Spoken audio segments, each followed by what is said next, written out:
Sejam bem-vindos! Fique agora com o programa Espiritismo em Nossas Vidas com Wagner Ideale, sempre com temas que estão ligados ao nosso dia a dia. Olá pessoal, sejam todos bem-vindos ao nosso programa Espiritismo em Nossas Vidas e vamos a mais um programa. No nosso último encontro, nós começamos a falar sobre as obras da codificação e iniciamos com o primeiro livro, que é o Livro dos Espíritos.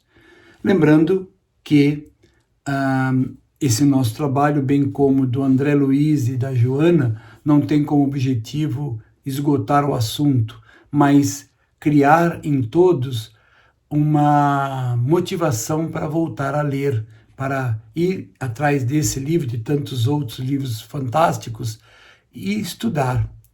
Esse livro, ele é a base da doutrina.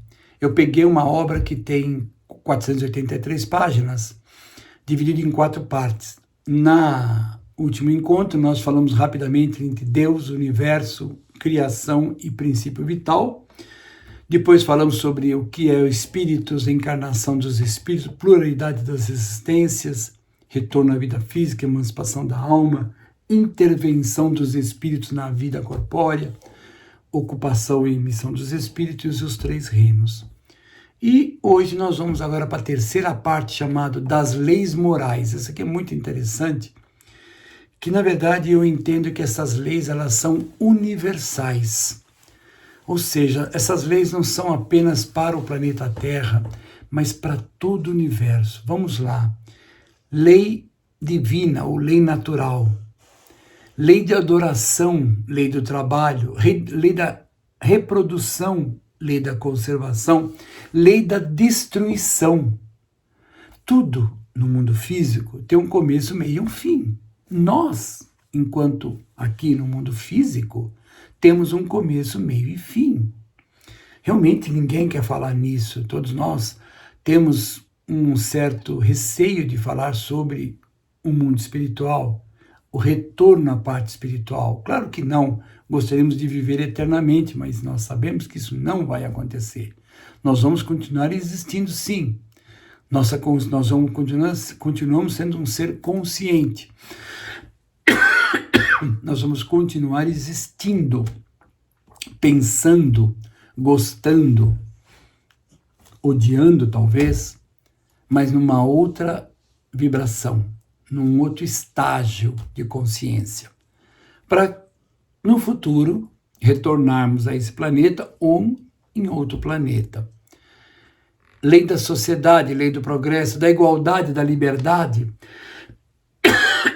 lei da justiça, amor e caridade e a lei da perfeição moral. Essas leis todas que a gente acabou de citar rapidamente, elas fazem parte do processo de evolução. Então vamos lá. A lei divina natural, as leis que regem o contexto da nossa ligação com o Criador. A lei de adoração, que está intimamente ligado ao ser encarnado, desde os primórdios, tem dentro dele uma partícula divina, que pode ser, como diz a Joana, o self, como pode ser uma estrutura, um arquétipo, porque o self é um arquétipo, que nos dá essa sensação da existência de Deus. Em algumas pessoas, por algum motivo, isso está meio que bloqueado, e a pessoa diz, eu não acredito em Deus. Lei do trabalho, nós todos temos que trabalhar. Jesus disse, meu pai não para de trabalhar, então eu também trabalho. Lei da reprodução, né? As religiões sempre tentaram colocar o sexo como sendo uma coisa nefasta, uma coisa feia, quando não é verdade. Nós precisamos aprender a como identificar essa coisa maravilhosa que Deus nos fornece para não só para a reprodução, mas para a emancipação da alma. Quem estuda um pouquinho dos chakras vai ver que as nossas características de criatividade está justamente no sexo, no chakra da sexualidade. É lá no chakra genésico, se é que eu posso usar essa palavra, mas no chakra da sexualidade é que desperta a criatividade. Ah, não, é no cérebro, é no coração. Não, é lá, no chakra da sexualidade. É um negócio maravilhoso.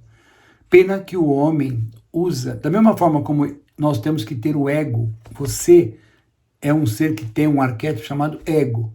O ego identifica você. Um ser humano que não tem ego é uma pessoa doente mental.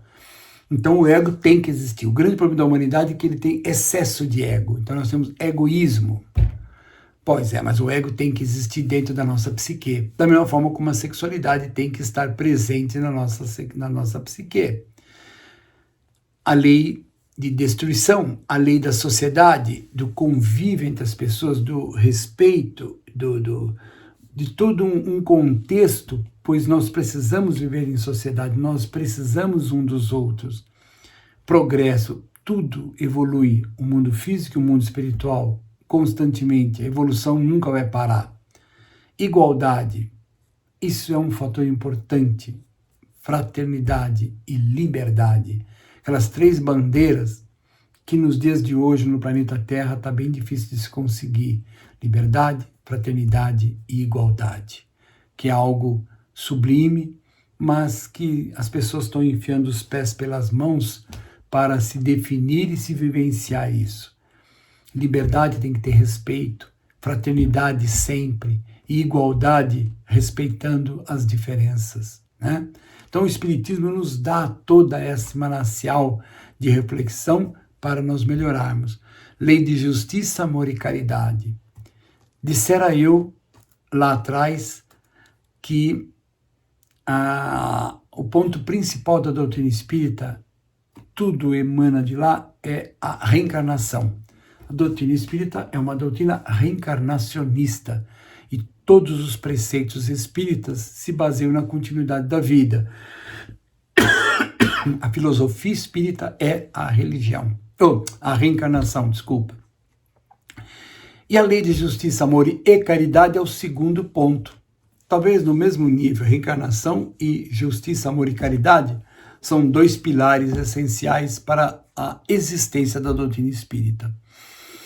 E o último, a perfeição moral. Perfeição moral é o caminho a ser trilhado para que nós consigamos ter paz. A busca da paz não é do lado de fora, é dentro de nós. A nossa paz nós cultivamos dentro de nós e depois levamos para fora. E essa paz só vai ser obtida se nós conseguirmos trabalhar pela perfeição moral. Esse é um princípio espírita. Pode estar errado? Pode. Pode ser que está furado? Pode. Eu, por enquanto, não consigo enxergar assim. Muito pelo contrário. E aí, a 4ª e última parte do Livro dos Espíritos vai tratar das esperanças e consolações. Penas e gozos terrestres, penas e gozos futuros. Vai, pera um pouquinho, esse papo de pena, tudo no Espiritismo é para sofrer, que coisa. Você só fala em sofrimento, eu acho que o espírita deve ser masoquista. Não, o Espiritismo não é a favor do sofrimento de forma alguma. O que acontece é que tudo na nossa vida nós semeamos. E há uma lei em que, ao semear, nós temos que colher. Deus é tão maravilhoso, que Ele nos dá o livre-arbítrio para que a gente semeie o que a gente bem entender. E Ele é mais maravilhoso ainda, porque depois Ele vai nos dar a oportunidade de colher tudo que nós semeamos. Se eu semear o bem, a fraternidade, o amor, o trabalho, a justiça e tudo mais, eu vou depois colher os frutos disso. Agora, se eu semear maldade, preguiça, tudo aquilo que não enobrece o espírito, eu vou ter isso de troco. Isso não é castigo de Deus. Deus não castiga ninguém. Deus está muito além das paixões e sentimentos humanos. Muito além. Então, alguns espíritas ficam meio assustados em falar. Nós poderíamos dizer assim, Deus, muito acima de ser bom, Ele é justo, Ele é infinitamente justo. E é isso que o Livro dos Espíritos vem nos trazer. As penas e gozos terrestres e as penas e gozos futuros, as relações existentes entre nosso comportamento nessa vida, na vida que se passou e na próxima que vai vir. E assim, nós vamos chegando a um ponto do nosso livro, do Livro dos Espíritos, em que, se a gente ler com calma o livro inteiro, vai perceber claramente que esse livro, da primeira pergunta até a última, é totalmente coerente. Você pode até não acreditar no Livro dos Espíritos. Você pode até dizer, isso aqui... Não... Mas você jamais vai dizer que esse livro é um livro incoerente. Ele parte de premissas que nós espíritas aceitamos e, em cima dessas premissas, ele gera conclusões. Ele quem? Os espíritos que... Mas peraí, mas e se eu não acredito em espírito? Complicado, né? Porque se não acredita em espírito, então esse livro não é escrito pelos espíritos, mas sim por Kardec. Não perdeu o valor, continua tendo o mesmo valor. Porque na hora que você analisar, falar, poxa, isso aqui não foi feito por espírito nenhum, foi feito por Kardec. Mas ele está falando de algo que faz sentido. Por quê? Porque tinha as mesas girantes na Europa, tinha as pessoas que fechavam os olhos e escreviam num pedaço de papel, e aquela pessoa não tinha o menor conhecimento daquilo, como é que pôde escrever aquilo? Eram coisas que fogem à compreensão daquele médium. E assim ele foi analisando, e chegou a uma infinidade de conclusões, gerando um livro chamado O Livro dos Espíritos. Por quê? Porque Kardec entendia que existem espíritos. Eles estão em toda parte. Eles estão aqui com a gente, eles estão na casa de vocês. Esses espíritos podem ser espíritos familiares que nos amam, que estão ali para tentar nos ajudar. Pode ser espíritos que têm algum probleminha com a gente em função de outras vidas. E aí, o que você vai fazer? Expulsá-lo? Não tem como. Você não vai expulsar nunca o espírito de obsessor. Então como? Amando. Ora por ele. Ora. Vai fazer sua oração? Eu quero dedicar minha oração para esses espíritos obsessores que muitas vezes se assediam de mim em função da minha falha mental, porque eu não mantive o pensamento elevado, então eles atacam, ou de compromisso de outras vidas. Orem por eles. Pode ter certeza que se você orar do fundo do teu coração, eles vão se afastar, porque a energia não vai mais casar. Ou eles vão mudar o jeito deles pensarem da vida espiritual e vão te ajudar, ao invés de te atacar. Isso acontece muito, muito, muito. O espírito obsessor acorda, vê, puxa, estou pisando na bola, estou fazendo errado. E ele muda os conceitos dele. Isso é muito bonito, muito bonito. Então, é um trabalho árduo de amar.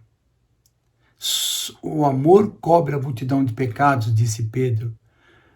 Quando perguntado a Jesus qual o maior mandamento, ele disse, amarás o teu Deus acima de todas as coisas, ao teu próximo e a ti mesmo. Amar é a única saída para a humanidade. Não existe outra saída. Infelizmente, todos nós temos os nossos pontos positivos e alguns ainda pontozinhos que precisam ser corrigidos. Mas não podemos desistir jamais. Vamos continuar lutando e lutando e lutando cada dia. Que a gente caia 10 vezes, a gente levanta 20. Que a gente sofre, que a gente, por mais esteja sofrendo, nós vamos abrir um sorriso e agradecer a Deus essa provação, esse teste para nós. É muito fácil falar aqui na frente, o difícil é vivenciar isso no dia a dia, sem a menor dúvida que é. Sem a menor dúvida que a coisa mais difícil é vivenciar o Evangelho de Jesus, é manter o padrão mental elevado 24 horas por dia, é gastar o nosso tempo só com coisas produtivas, porque a coisa mais importante que você tem na sua vida, os filhos, é importante, a esposa, o marido, é importante. A coisa mais importante da sua vida é seu tempo, porque é a única coisa que você não recupera. Já era, passou. Você perdeu o tempo vendo uma porcaria qualquer aí, aquele tempo está perdido. Vamos usar o tempo para as coisas boas, para o estudo, para ajudar ao próximo, para nos ajudar, fazer as coisas melhores. E com isso, nós vamos galgando na escada de evolução, porque vamos tendo consciência clara do mundo à nossa volta. É isso aí, pessoal. E assim termina mais um programa, o Espiritismo em Nossas Vidas, e aguardo todos no próximo programa, para que nós possamos continuar esse trabalho maravilhoso sobre as obras da codificação. No próximo encontro será o Livro dos Médiuns. Até lá, pessoal. Fiquem todos na paz do Mestre Jesus.